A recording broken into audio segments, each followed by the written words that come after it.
ये असुर, ये राक्षस कुछ कर्म ऐसा करते हैं जिस कर्म के कारण देवताओं को पछताना पड़ता है। तो इनके हर कार्य में तुझे विघ्न डालना है, हर कार्य में तुझे विघ्न डालना है। ठीक है मां। असुरों के कार्य में विघ्न देने लगे। श्री गणेश जी महाराज एक बार नंदी से पूछते हैं। नंदी बैठा था, गणेश जी की अवस्था छोटी सी थी और गणेश जी ने नंदी से पूछा, नंदी काका, नंदी काका। नंदी काका बोले हाँ। ए नंदी काका, हाँ बोलो गणेश। गणेश जी पूछते हैं, नंदी काका ये तो बताओ कि मुझे जन्म दिया किसने? नंदी काका बोले माता ने। संसार को जन्म देने वाली कौन है? नंदी काका बोले माता। संसार का पालन करने वाली कौन है? माता। जगत का कल्याण करने वाली कौन है? माता। तो नंदी काका, ये जितने भी संसार में मनुष्य जन्मे हैं, चाहे वो स्त्री हो, चाहे वो पुरुष हो, चाहे वो देव हो, चाहे वो राक्षस हो, सबका जन्म किसने करा? नंदी काका बोले माता ने। गणेश जी को समझ में आ गया, गणेश जी की चित्त वृत्ति में ये बात बैठ गई कि ये पूर्ण संसार मेरी मां जगत जननी पार्वती के द्वारा निर्मित है। तो इस संसार में जितनी स्त्रियां हैं ये मेरी माता के तुल्य हैं। इसलिए मैं विवाह नहीं करूंगा, मैं शादी नहीं करूंगा। ये जितनी भी स्त्रियां हैं, माता ने जिनको जन्म दिया है, मेरी माता ने जिनको पैदा किया है, मेरी माता ने इस संसार का जन्म करा है, तो मैं विवाह नहीं करूंगा। ये गणेश जी ने विचार कर लिया और श्री गणेश जी महाराज लंबोदर, वक्रतुंड गंगा के घाट पर पहुंच गए और गंगा के घाट पर गणेश जी महाराज तप करते, साधना करते। जो साधना में श्री गणेश जी महाराज गंगा के घाट पर बैठकर तप कर रहे थे, गंगा के घाट पर बैठकर जो गणेश जी महाराज साधना कर रहे हैं, तप कर रहे हैं, साधना में डूबे हुए हैं श्री गणेश। शास्त्र कहता है, गणेश पुराण कहती है, गणेश जी महाराज ने 20,000 वर्ष तक जब तप साधना श्री गणेश जी कर दी। हजारों वर्ष की साधना जब गणेश जी महाराज की हो गई, तब राक्षस कुल में जन्मी वृंदा, राक्षस कुल में जन्मी वृंदा गंगा के घाट पर भ्रमण करने के लिए आई। और भ्रमण करने के लिए जब वो वृंदा गंगा के घाट पर पहुंचती है, वो वृंदा भगवान श्री गणेश जी महाराज को देखती है, जिनका गज का मुख लगा है, तोंद भी बहुत बाहर है। वृंदा देखकर उनकी ओर आसक्त होती है, नृत्य करा। गंगा के घाट पर वृंदा ने साधना करी, तप करा। गणेश जी को रिझाने का संपूर्ण प्रयास वृंदा ने कर लिया, संपूर्ण प्रयास वृंदा कर दिया, पर गणेश जी महाराज ने उस पर ध्यान नहीं दिया। अब वृंदा ने करा क्या? देवगुरु बृहस्पति के पास पहुंच गए और वृंदा देवगुरु बृहस्पति के पास जाकर पूछती है, देवताओं के आप गुरु हो, मैं राक्षस कुल में जन्मी हूं, मेरी प्रवृत्ति राक्षस की है, पर यह बताओ कि ये विनायक, ये भगवान लंबोदर गणेश किनके पुत्र हैं? तो कहा शंकर के। वृंदा जान गई, अगर माता पिता का आदर करेंगे तो हो सकता है कि गणेश जी हमें पूछ ले।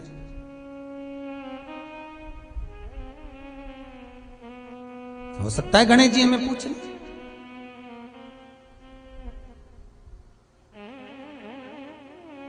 महाराज वृंदा ने गंगा के घाट पर एक शिवलिंग का निर्माण करा। शिवलिंग का निर्माण वृंदा करती है और पार्थिव शिवलिंग का निर्माण कर कर वृंदा गंगा का जल शंकर पर समर्पित करती है। भगवान गणेश जी महाराज जो तप साधना में लीन थे, उनके ध्यान में वही शिवलिंग बार बार आ रहा था। अभी तक साधना टूटी नहीं है श्री गणेश जी की, अभी तक साधना मेरे गणेश की नहीं टूटी, लीन। और वृंदा जो शिवलिंग का पूजन कर रही है, वृंदा जिस शिवलिंग का स्मरण कर रही है, वृंदा जिस शिवलिंग पर गंगा का जल समर्पित कर रही है, वो शिवलिंग बार बार गणेश जी की चित्तवृत्ति में आ रहा है, बार बार सम्मुख आ रहा है।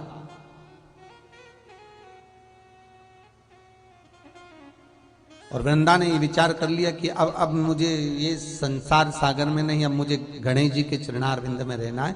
तो उन्हें मनाने के लिए मुझे शिव को मनाना है। जाना है हमको कैलाश, मैं ब्रह्मचार्य व्रत रखना चाहता हूं, मैं ब्रह्मचारी बनना चाहता हूं।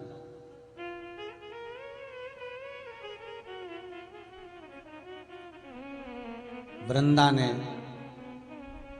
खूब किया पर गणेश जी नहीं माने, श्राप दे दिया। वृंदा कहती है मेरा श्राप है, तुम एक शादी के लिए मना कर रहे हो, तुम्हारे 2 मंगल विवाह होंगे। गणेश जी कहते हैं वृंदा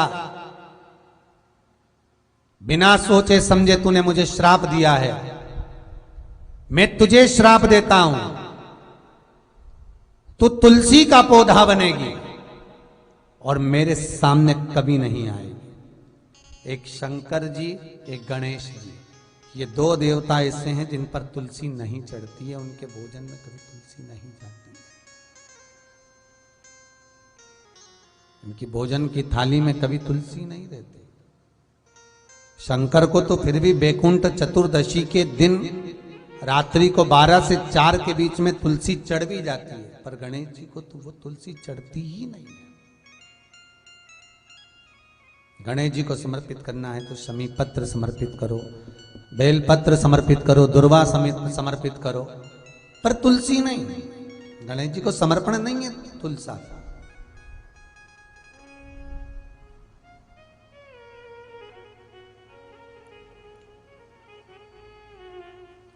गणेश जी की साधना को तोड़ दिया, तब साधना गणेश जी की टूट गई। गणेश जी कैलाश पर चले गए। समय आया, प्रजापति विश्वरूप विश्वकर्मा की धर्म पत्नी कंचना, रिद्धि सिद्धि की मां। गणेश जी के ससुर और सास का नाम आप बहुत ध्यान रखकर रखना, कंचना देवी, प्रजापति विश्वरूप विश्वकर्मा की धर्म पत्नी कंचना देवी। एक बार भगवान शिव का स्तमन कर रही थी, बैठी थी, और भगवान विश्वकर्मा जी से उन्होंने पूछ लिया, प्रभु मेरी चित्त वृत्ति में मैं इतना सा चाहती हूं कि मेरे तप बल से, मेरी साधना से, मेरे शरीर से, मेरी तप साधना से जो कन्या जन्म ले वो जगत का भरण पोषण करने वाली हो, जगत का लाभ देने वाली, भरण पोषण करने वाली हो, ऐसी कन्या मेरे द्वारा प्रकट। माता कंचना रिद्धि सिद्धि की माता खूब तप करी, खूब। इधर देवताओं ने, ब्रह्मा जी ने भगवान गणेश जी की बुद्धि, जो बुद्धि के देवता हैं उनकी बुद्धि फेरने के लिए सरस्वती को भेज दिया। और यहां पर कंचना देवी 2 कन्याओं को पाने के लिए, ऐसी कन्या जो जगत का भरण पोषण करेगी, ऐसी कन्या जो जगत विख्यात होगी, ऐसी कन्या जो जगत को फलीभूत करने वाली है, आनंद देने वाली है, उसके लिए कंचना तप कर रही है। और उधर ब्रह्मा जी ने सरस्वती को भेज दिया भगवान श्री गणेश जी की बुद्धि को फेरने के लिए। गणेश जी के जन्म के समय पर सारे देवी देवताओं ने आकर गणेश जी को वर दिया था। सारे देवताओं ने, सारी देवियों ने, सब ने आकर वर प्रदान करा। उसमें माता सरस्वती भी थी। और माता सरस्वती ने गणेश जी को वर दिया था कि तुम बुद्धि के देव कहलाओगे, तुम्हारे बुद्धि की कभी कमी। और आज ब्रह्मा जी वापिस सरस्वती को गणेश की बुद्धि फेरने के लिए भेज रहे हैं, वापिस सरस्वती। इतने में माता सरस्वती आई और माता सरस्वती आकर एक पवन के रूप में आकर गणेश जी की मस्तक पर के पास पहुंच गए। सरस्वती आज पवन के रूप में। माता पार्वती ने हाथ में जल लेकर सरस्वती पर, क्या बताएं, ब्रह्मा जी ने भेजा है। ब्रह्मा जी ने भेजा है? हाँ, क्यों भेजा है, किस लिए? बस ये विवाह कर लें और कुछ नहीं। ब्रह्मचारी का जीवन जीना है, इस ब्रह्मचारी के जीवन को छोड़ दें। भगवान माता सरस्वती के शब्द जब माता पार्वती ने सुने तो माता पार्वती सरस्वती से कहती है तुम जाओ, इस चीज के लिए तुम्हारी जरूरत नहीं पड़ेगी। माता सरस्वती के जाने के बाद माता पार्वती ने गणेश को गोदी में बिठाकर कहा, लालन सुनो गणेश। गणेश जी बोलते, मां बोलो, क्या बात है? सुन बेटा, संत बनना सरल, ब्रह्मचारी बनना सरल, तपस्वी बनना सरल, साधक बनना सरल, तपस्यावान बनना सरल है। गंगा के घाट पर बैठकर तप करना सरल है, नर्मदा सरयू यमुना के घाट पर बैठकर साधना करना सरल है, पर गणेश एक श्रेष्ठ गृहस्थी बनना कठिन है। ये स्वयं माता पार्वती श्री गणेश जी महाराज से कह रही है। स्वयं माता पार्वती ये गणेश जी से निवेदन कर, बहुत कठिन है, बहुत कठिन। और आप सबसे निवेदन करूंगा, साधु सन्यासी तपस्वी साधक उपासक महात्मा जोगी ये सब बनना सरल है। घर छोड़ दो, बाबा बन जाओ, सरल है। क्यों? ना घर में परिवार, ना पत्नी, ना बच्चे, ना माता पिता, ना भाई बंधु, ना कुटुंब कबीला, कोई झंझट है ही नहीं। केवल गंगा के घाट पर ले लो, कोई आश्रम में ले लो, 2 रोटी खाने को मिलेगी, चकाचक जिंदगी जी लो, सरल।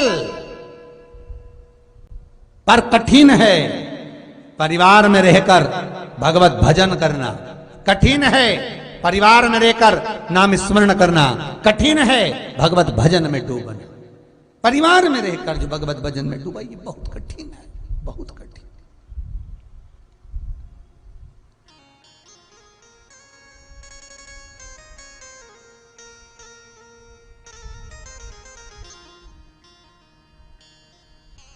महाराज संत तुकाराम की धर्मपत्नी ताने देती थी, नामदेव जी की धर्मपत्नी ताने देती थी। कितने शब्द मीराबाई के पति ताने देते थे, कितने शब्दों का संबोधन, कितनी बार ताने, कितनी बार अपशब्द, कितने बार शब्दों के बाण चलाए गए, कितनी बार कहा गया, कितनी बार संबोधन कहा गया। पर जो भाव चित्त वृत्ति जो परमात्मा में लगी हुई है, जो भाव चित्त वृत्ति परमात्मा में डूबी हुई है,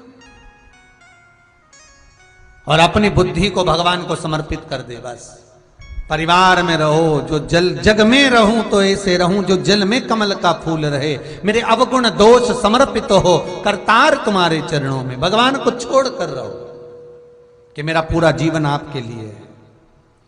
अब सौंप दिया इस जीवन का सब भार तुम्हारे हाथों, हे हार तुम्हारे हाथों में और जीत तुम्हारे हाथों में। माता पार्वती गणेश जी से समझा रही, गणेश जी को निवेदन कर रही हैं कि संसार में ब्रह्मचारी बनकर नहीं रहना,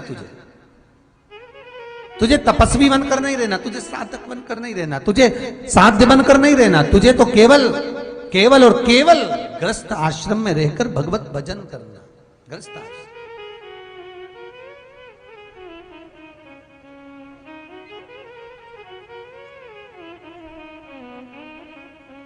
अब माता पार्वती ने पुत्र की बुद्धि को ऐसा कर दिया कि तेरा विवाह होना जरूरी है। पर माता पार्वती के मुख से एक शब्द निकल गया, माता पार्वती के मुख से एक शब्द निकला, अब विवाह करूं तो करूं किससे, ये सोच रही है माता पार्वती। तो गणेश जी बोले, मां तू मेरे लिए कह रही कि विवाह किससे करूं? ऐसा कौन है जो अपनी बेटी मुझसे नहीं भी आएगा? पीछे से नंदी बोला, हाथी का मुंह लगा है और तोंद का ठिकाना नहीं है, कौन लड़की देगा? लड़का भी तो दिखने में अच्छा होना चाहिए, थोड़ा सुंदर नजर आए तो ब्याह हो जाए। गणेश जी बोले, हाँ ये भी बात तो पक्की है। गणेश जी भी नंदी से बोले, नंदी काका सुन लो, आज मेरी मैया ने कहा है मुझे ब्याह करना है और कोई मुझे लड़की नहीं देगा मेरा स्वरूप देखकर, तो मैं भी किसी की यहां शादी नहीं होने दूंगा। जब तक मेरी नहीं होगी मैं किसी की नहीं होने दूंगा।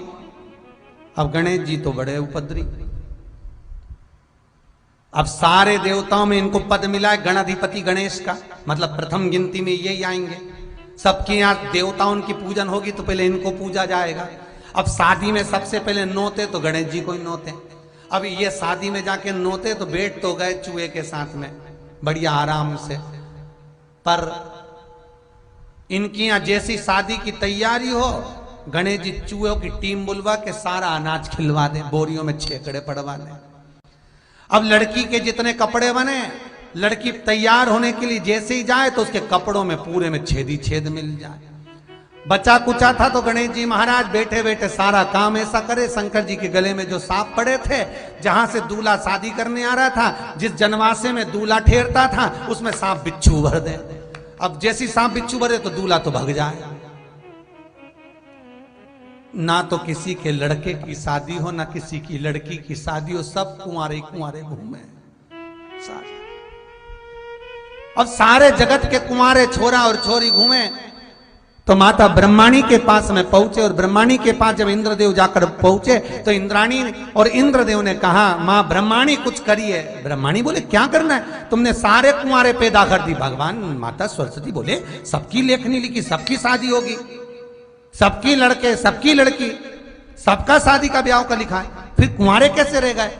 तो के बस वो एक ही विघ्न डाल रहा है, कौन? वो गणेश। उसकी शादी नहीं हो रही तो किसी की नहीं होने दे दिया। ये उसी में का हाल है, हम तो खेलेंगे नहीं तो खेल बिगाड़े। या तो बच्चों के साथ वो कहे ना, बच्चे लोग खेलते हैं, हम तो खेलेंगे नहीं तो हम सारा खेल बिगाड़ देंगे। सारे ये बैट उठा के ले जाएंगे, बॉल ले जाएंगे, फुटबॉल उठा के ले जाएंगे, तो कैसे खेलोगे? अब गणेश जी महाराज बोले, बड़ी परेशान, देवता बड़े परेशान। सारे देवता इकट्ठे होकर भगवान शंकर के पास गए। भोलेनाथ, शंकर जी बोले, क्या है? भगवान शंकर बोले, हुआ क्या? आपके छोरे को समझाओ, पुत्र को समझाओ। भगवान गणेश जी को बुलाया, गणेश इधर। हाँ पिताजी। क्या कर रहा है? गणेश जी बोले, कुछ नहीं। सबके यहाँ शुभ कार्य में जाता है? हाँ पिताजी, खूब प्रेम से जाता हूँ। अच्छा। खाता पीता है? हाँ खूब बढ़िया, चकाचक लड्डू मोदक सब खाऊं। तो उनके घर में शादी क्यों नहीं होने देता? गणेश जी बोले, मेरी नहीं हुई तो मैं काय कौन? शंकर भगवान बोले, बेटा ऐसा कोई होता है कि तुम्हारी शादी नहीं होगी जब तक तुम किसी की बारात में नाचोगे ही नहीं? नहीं नहीं, हम तो बस पिताजी। इतने में पार्वती जी बोली, सही तो कह रहा है, पहले उसी की तो होना चाहिए। सबके यहाँ शादी में सबसे पहले वो ही जाए, उसी की नहीं हो तो कितना बुरा लगे ना। आपको तो चिंता ही नहीं कि भगवान ब्याह करना छोड़ा उनका। शंकर भगवान ने नारद जी को बुलाया, देव ऋषि नारद इधर आओ। नारद जी बोले, बोलो प्रभु, हमारे लड़के के लिए लड़की देख कर आओ।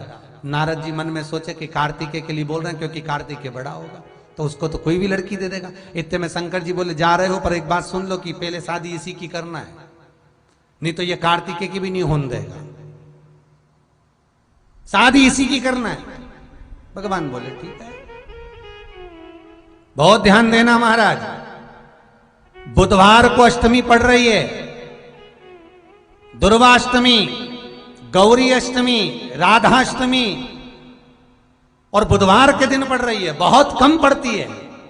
निवेदन है आपसे, जिन लड़के और लड़की का विवाह नहीं होता हो, बुधवार के दिन जब अष्टमी पड़े महाराज एक हाथ में हरी मूंग लेकर उसमें 7 दुर्वा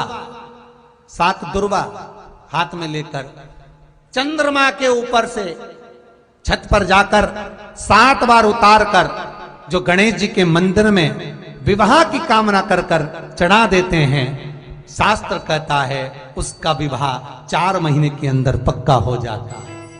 महाराज 4 से ज्यादा 6 महीना लगेगा और विवाह पक्का हो जाए। जिन लड़का लड़की का विवाह नहीं हो रहा, बालचंद्र का स्मरण करें, गणेश चंद्र का स्मरण करें। महाराज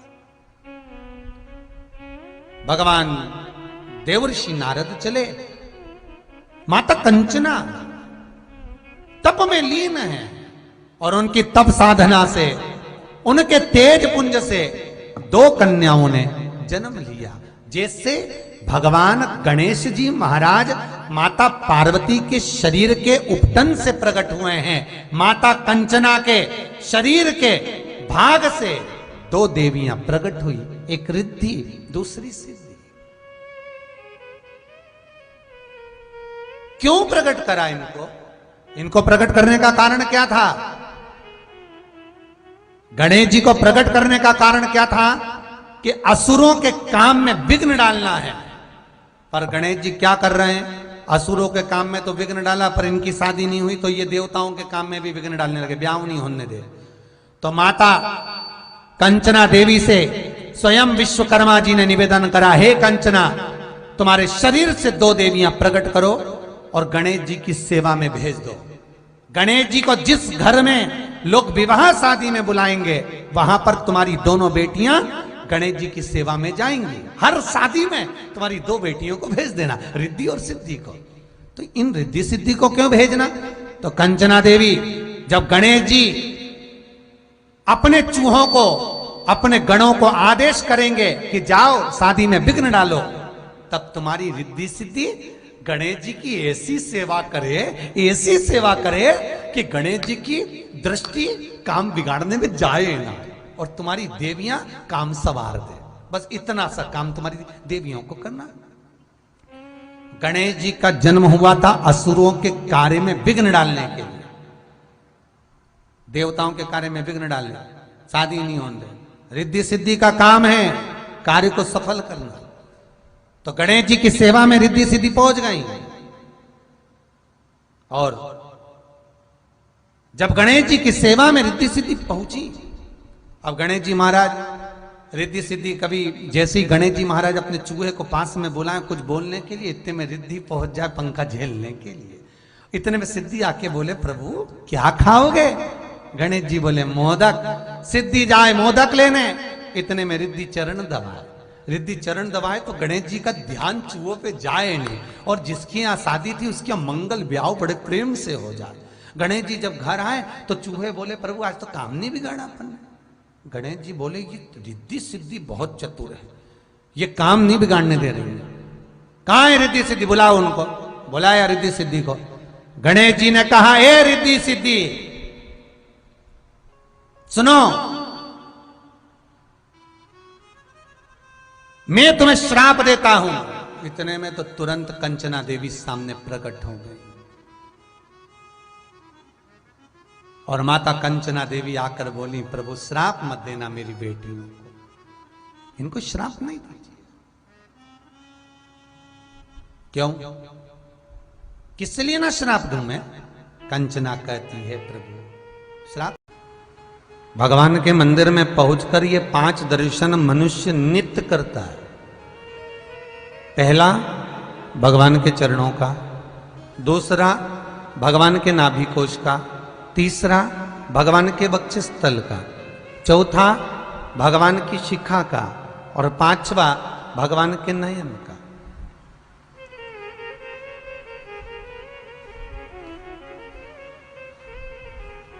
सबसे पहला दर्शन जब हम भगवान के मंदिर में पहुंचकर जाकर करें तो वो भगवान के चरण होना चाहिए।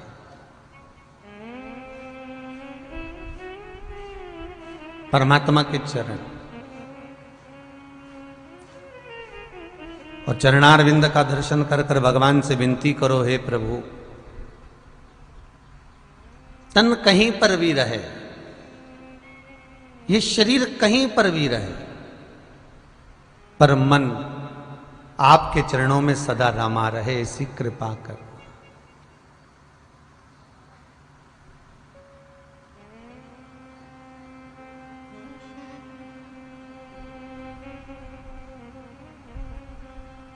महाराज,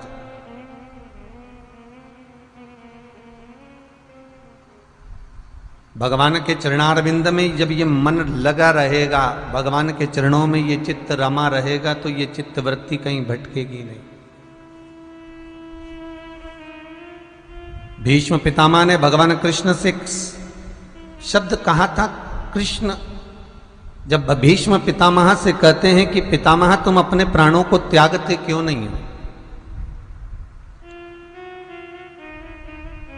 आखिर आप अपना प्राण क्यों नहीं त्यागते? अब तो उत्तरायण हो गया सूर्य, अब तो कृपा करो और त्याग दो। कितनी बाणों की सैया पर आप पड़े हुए हो, कितने बाणों पर आप पड़े हुए हो, कितना कष्ट आप अपने जिंदगी में झेल रहे हो, कितने कष्ट में आप पड़े हुए हो, और इस कष्ट के भीतर यदि आप इतना दुख झेल कर पड़े रहोगे तो तकलीफ तो मुझे भी होगी ना।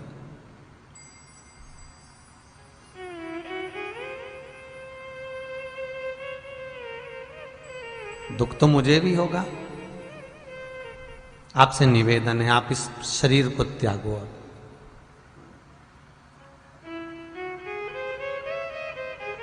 ये शरीर अब छोड़ दीजिए। भीष्म पितामह कहते हैं कृष्ण में शरीर तो आज छोड़ दूं, मुझे दिक्कत नहीं है, पर दिक्कत केवल इतनी सी है कि मेरी एक बेटी कुंवारी है और उस बेटी का ब्याह हो जाए तो बाप फिर मर जाए तो कोई दिक्कत नहीं।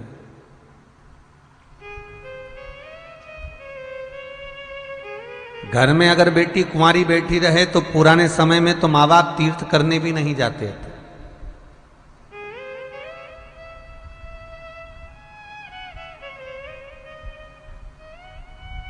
अगर घर में बेटी कुंवारी बैठी और तुम कहो कि मैं मर जाऊं तो मर भी नहीं सकता जब तक कन्यादान ना कर दो। भगवान कृष्ण कहते हैं पितामह आपने तो जीवन भर व्रत लिया था कि कुंवारे रहोगे, तो तुम्हारी बेटी कहां से आ गई थी? भीष्म पितामह कहते हैं ये सब बात का प्रसंग है, पहले तो तू हां भर दे कि तू मेरी बेटी से विवाह करने को तैयार है। भगवान बोले मैं आपकी बेटी से कैसे विवाह कर सकता हूं? कृष्ण चले गए। अर्जुन ने पूछा आज बड़े मौन बैठे हुए हो, क्या बात है? भगवान कहते हैं अर्जुन मुझे एक बात समझ में नहीं आती, पितामह ने कहीं गोपनीय रूप से कोई विवाह तो नहीं कर रखा? आज पितामह कुछ ऐसे शब्द कह रहे थे कि तुम्हारी अगर कोई तुम्हें विवाह करना है मेरी बेटी के साथ, तो उनकी बेटी कहां से आ गई?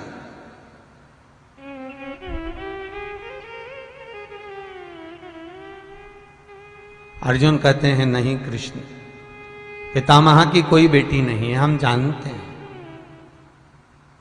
हम पहचानते हैं। एक काम करो कृष्ण, आप हां भर दो विवाह के लिए। भगवान कृष्ण कहने लगे लड़की देखी नहीं और विवाह के लिए हां भर दो। अर्जुन कहते हैं इतनी सारी से शादी करी, कौन सी को देख कर आए थे? रुक्मणी को भगा कर लिया है, जामंती गिफ्ट में मिल गई, सतभामा भी मिल गई। कितनी मिली? 16,108 रानियां, ये सब मिली तो सरी ना तुमको, तुमने किसको देखा था? हां भर दो। आज भगवान कृष्ण भीष्म पितामह के सामने जाकर कहते हैं पितामह मैं तुम्हारी कन्या से विवाह करने को तैयार हूं, लाओ लड़की कहां है, बेटी लेकर आओ आपकी। पितामह कहते हैं बाद में मुकर मत जाना। नहीं नहीं नहीं मुकरूंगा, आप बताओ आपकी बेटी है कहां? भीष्म पितामह कहते हैं कृष्ण मरने से पहले मैं अपनी बुद्धि रूपी बेटी का विवाह तेरे साथ में करना चाहता हूं। अपनी बुद्धि रूपी बेटी मैं तुझे ब्याहना चाहता हूं। क्यों? मृत्यु की सैया पर सोने से पहले, प्राण छूटने से पहले अपनी बुद्धि, अपना चित्त, अपनी वृत्ति भगवान को दे दो।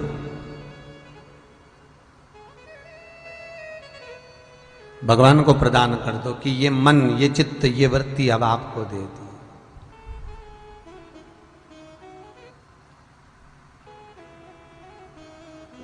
महाराज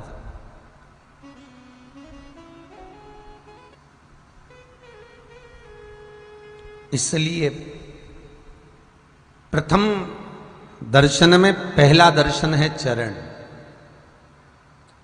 5 दर्शन में प्रथम दर्शन है चरण, और चरणारविंद का यदि स्मरण कर लिया, भगवान के चरणों का दर्शन करो, तो कह दो कि ये शरीर कहीं पर भी रहे, कहीं पर भी जाए, पर ये मन भटके ना, और ये मन आपके चरणों में सदा रमा रहे।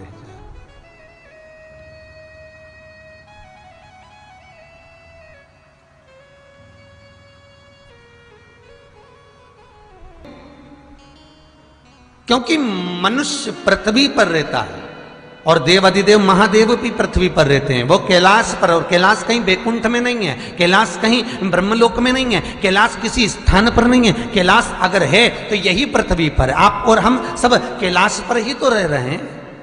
ये संपूर्ण ब्रह्मांड वही तो है। और एक बहुत सुंदर निवेदन आप सबसे, कैलाश के शिखर पर चढ़ना और वहां जाकर बैठकर तप करना कठिन है। आप नहीं जा सकते, मत जाओ। आप कैलाश पर नहीं जा सकते, वहां बैठकर तप नहीं कर सकते, अमरनाथ की गुफा में बैठकर साधना नहीं कर सकते, मत बैठो। पर शिव महापुराण की कथा कहती है कि घर में बैठकर भी इस मन को, इस वृत्ति को, इस चित्त को आप कैलाश पर्वत बना लीजिए। घर में बैठकर भी इस मन को, इस बुद्धि को, इस चित्त को आप अमरनाथ बना लीजिए। इस मन को आप केदारनाथ बना लीजिए। इस मन को इतना शीतल बना लो, इतना शांत, इतना स्नेही बना लो कि दुनिया के लोग कहें कि ये शंभु, ये शंकर, ये त्रिकालदर्शी, ये कैलाशी, ये अविनाशी का भगत आ रहा है।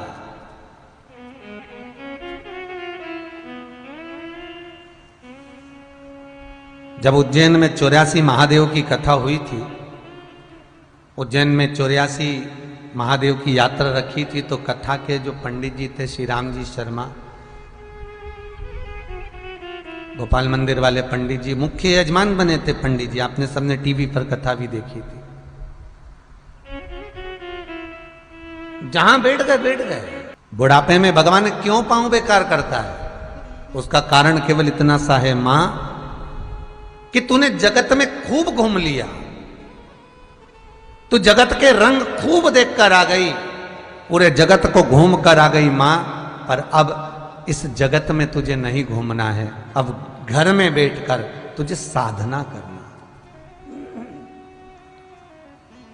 घर में बैठकर अब तुझे भजन करना है।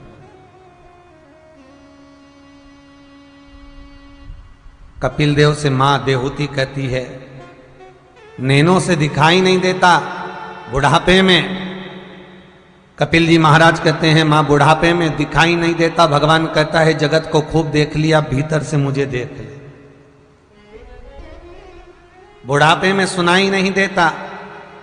कपिल जी महाराज माता देहूती से कहते हैं, मां जगत की बहुत सुन ली, अब परमात्मा की सुन ले। देहूती कहती है, कपिल बुढ़ापे में हाथ थर थर कांपते हैं। कपिल जी महाराज कहते हैं, मां बुढ़ापे का सबसे बड़ा लाभ ही ये है, जब माला जपने के लिए बैठो और मन का जब गिरे, हाथ थर थर कांपे, तो एक की जगह 2 गिर जाएं, तो भगवान कहते हैं बुढ़ापे में 1 की जगह 2 का पुण्य फल प्राप्त हो जाता। अवस्था, बुढ़ापा बेकार नहीं। बुढ़ापे का परम आभूषण क्या है? क्या होगा तुम्हारे पास में कि तुम्हारे परिवार वाले तुम्हें पूछ लेंगे? क्या होगा तुम्हारे पास में कि तुम्हारे रिश्तेदार भी तुम्हें पूछ लेंगे? क्या होगा तुम्हारे पास में कि तुम्हारे बेटा बहू तुमको 2 रोटी दे देंगे? फिर निवेदन करूंगा, जो पहले कहा आज फिर कह रहा हूं, जो पहले कहा है वो आज फिर कह रहा हूं। जन्म, मरण और परण, तीन। जन्म, मरण और परण, ये तीन मेरे शंकर के हाथ में है। जन्म कहां होगा, किस घर में होगा, किस जगह पर होगा, कौन से नगर में, कौन से गांव में, कौन बस्ती में, किस जगह पर पैदा होगे, जन्म होगा, ये वो निश्चित करेगा। जन्म, मरण, कहां पर मृत्यु लिखी गई है, कहां मौत होगी, कहां प्राण जाएंगे, ये भी उसने निश्चित करा। मरण,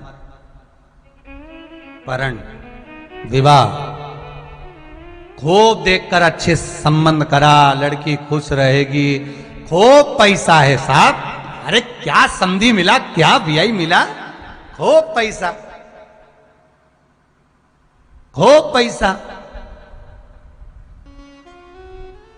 कितना देखा था समुद्र देवता ने लक्ष्मी को विवाह करने से पहले,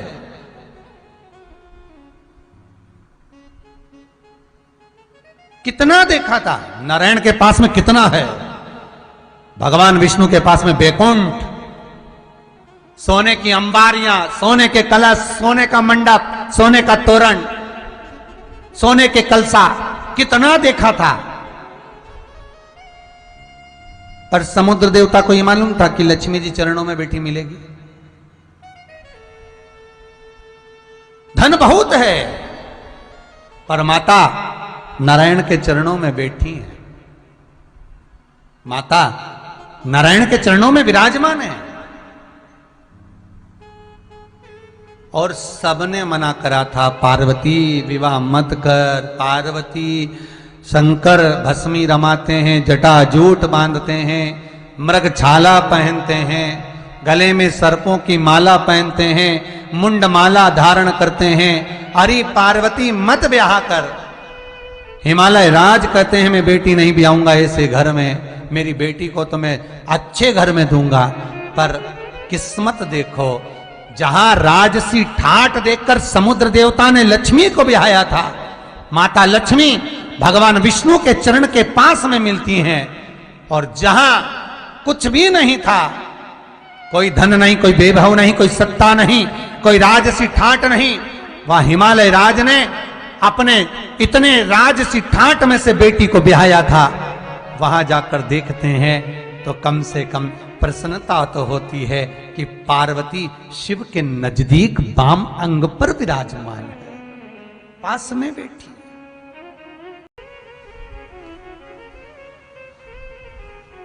सबसे पहला दर्शन जब हम भगवान के मंदिर में पहुंचकर जाकर करें तो वो भगवान के चरण होना चाहिए।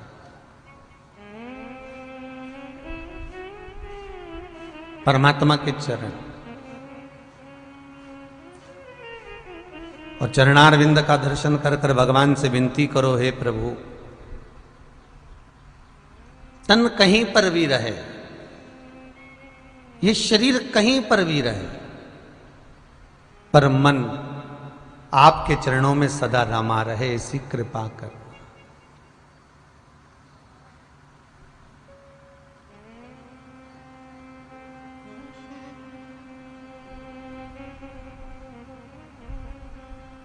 महाराज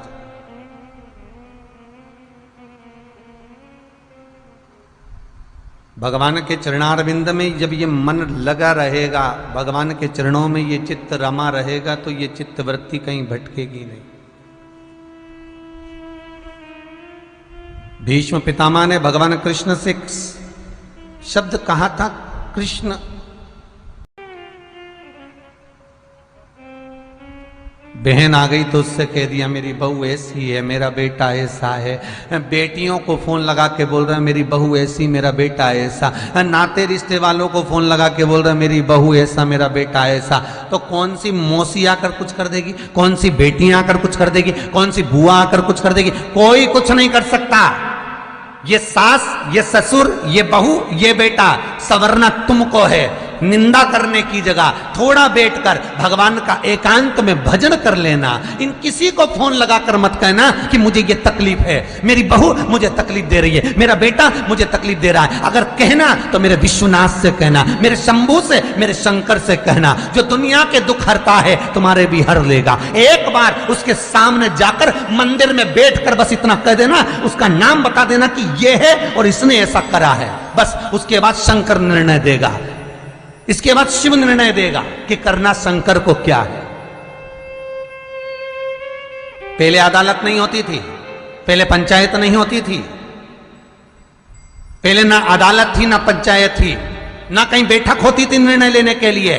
बस अगर किसी ने कुछ करा तो उसको शंकर के मंदिर में ले जाके खड़ा करते थे, उठा गंगा जली और बोल दे तूने ऐसा नहीं करा। क्यों? क्योंकि दुनिया का विश्वास केवल शंकर पर होता था, दुनिया का विश्वास केवल शिव पर होता था। क्यों? क्योंकि बैकुंठ में भगवान विष्णु हैं, ब्रह्मा ब्रह्म लोक में विराजमान है, इंद्र लोक में विराजमान है, मृत्यु लोक का अगर कोई देव है तो वो महादेव है। और सही निर्णय वही कर सकता है जो शंभू है, जो शंकर है, जो त्रिकालदर्शी, जो कैलाशी अविनाशी। क्यों? क्योंकि अगर स्वर्ग का सुख भी देगा मृत्यु लोक में तो वही देगा, और नरक जैसा भुगताएगा भी तो वही भुगताएगा। कर्म का दंड उसी को देना है, जैसा करोगे वैसा भरोगे। अगर आज आप अपने माँ बाप का सम्मान नहीं करोगे तो तुम्हारे भी भगवान ने औलाद दी है, तुम्हारे भी भगवान ने बेटे और बेटी दी है, तुम्हारा सम्मान नहीं कर पाएंगे, तुम्हारा आदर नहीं कर पाएंगे।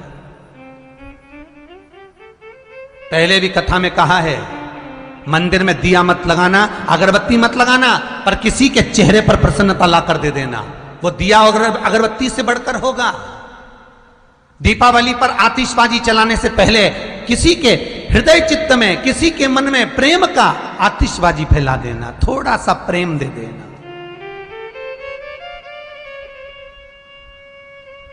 थोड़ा सा। नहीं बनाते हम भी वृद्धाश्रम। एक बार कथा करने के लिए गए महाराष्ट्र के एक क्षेत्र में, एक बार कथा करने गए थे उज्जैन में। ये जो 84 महादेव की कथा हुई ये तो अभी हुई अगले साल। इससे पहले उज्जैन में महेश्वरी महिला मंडल द्वारा गोला मंडी महेश्वरी धर्मशाला में 18 साल पहले एक कथा करी थी। उस कथा में एक बुढ़िया आकर वहां सामने बैठ गई थी, बिल्कुल पीछे गेट पर रो रही है, बिलख रही है। कथा पूरी हो गई। हमने माताजी से उठकर पूछा, माँ, हम उसी गोला मंडी में ऊपर ठहरे हुए थे, माँ एक बात तो बताओ माँ, कि माता हमारी कथा में आज हमने रोने का कोई प्रसंग नहीं कहा, कोई रुदन का कोई वाक्य नहीं कहा, माँ फिर आप क्यों रो रही हो? गले लगी, रोने लगी। महाराज, मेरा बेटा उज्जैन महाकाल का दर्शन कराने मुझे छतरपुर से लेकर आया था। छतरपुर से लेकर आया था और मेरा बेटा छतरपुर के पास कोई गांव बताया, वहां से लेकर मुझे यहां आया और उज्जैन दर्शन कराने बहू बेटा लेकर आए, दर्शन कराया, स्टेशन पर लेके आए। हमसे कहा कि ट्रेन अभी आधा घंटा लेट है, कुर्सी पर बिठा दिया एक जगह पर। बहू बेटा अपने बच्चे को लेकर मेरे सामने ट्रेन पर चढ़कर घर चले गए, मुझे उज्जैन के स्टेशन पर छोड़ गए। हम नहीं बनाते ये वृद्धाश्रम। मेरे बेटे मुझे मां छोड़ गए, रोती बिलकती में सब दूर पूछती पूछती यहां आ गई। गुरुदेव मैं कहां जाऊं? हमने उस और उज्जैन की महेश्वरी समाज को पूछना, महिला मंडल को इकट्ठा कर कर कहा कि इस माता जी की व्यवस्था करना है। भागवत पर कोई साड़ी चढ़ी हो, चढ़ावा चढ़ा हो, सब इसको दे दो। शिव महापुराण पर जो चढ़ा है सब दो इसको, और इसको कहीं पहुंचाने का प्रयास करिए। तब वृद्धाश्रम वालों के पास सूचना करी, तब वृद्धाश्रम से कोई आया, इनसे पूरा एड्रेस वगैरह लिया, तो इनके बेटे का नाम लिखाना था, तो वहां आज भी हमारा नाम चढ़ा होगा, प्रदीप मिश्रा, सीहोर वाला। आज भी नाम चढ़ा होगा। कि इनके बेटे की जगह हमारा नाम लिख लो, परंतु इनको रख लो। मनुष्य के शरीर से 21,600 श्वास प्रतिदिन निकलती है। ऐसा कोई दिन नहीं जाता जिस दिन मनुष्य के शरीर से 21,600 श्वास ना निकलती हो, प्रतिदिन। और इस 21,600 श्वास जो मनुष्य के शरीर से निकल रही है, ये श्वास जब बालक जन्म लेता है, जब बच्चा माता के उदर से पैदा होता है, जन्म लेता है, उस दिन उसके हस्त कमल में, उसके मस्तिष्क पर, उसके रेखा पर लिख दी जाती है कि इतनी श्वास इसको इतने समय तक ग्रहण करना है, छोड़ना है।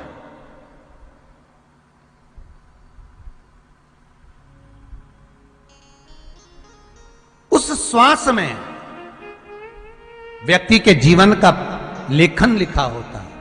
बहुत ध्यान से सुनना महाराज, गणेश चरित्र श्रवण कर रहे हो आप लोग, गणेश चरित्र सुन रहे हो।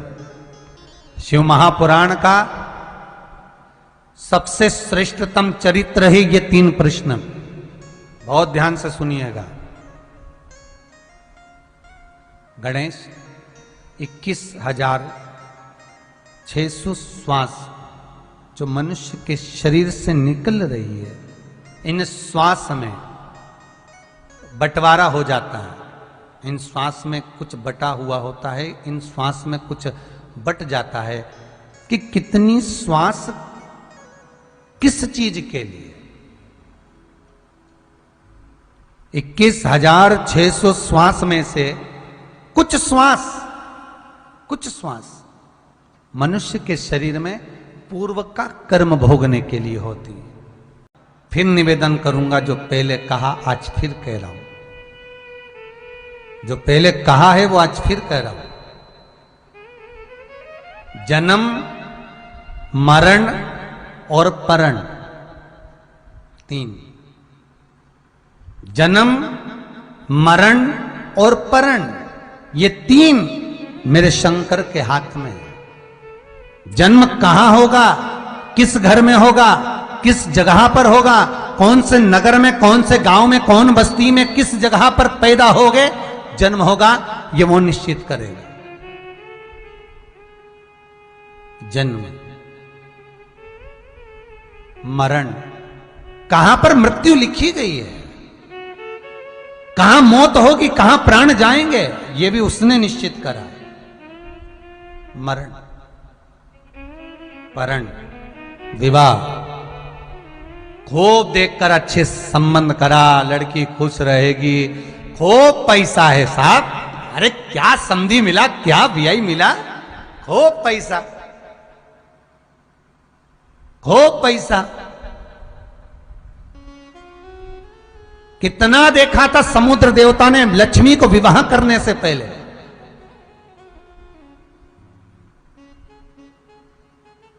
कितना देखा था। नारायण के पास में कितना है, भगवान विष्णु के पास में बैकुंठ, सोने की अंबारियां, सोने के कलश, सोने का मंडप, सोने का तोरण, सोने के कलसा, कितना देखा था। पर समुद्र देवता को यह मालूम था कि लक्ष्मी जी चरणों में बैठी मिलेगी। धन बहुत है, पर माता नारायण के चरणों में बैठी है। माता नारायण के चरणों में विराजमान है।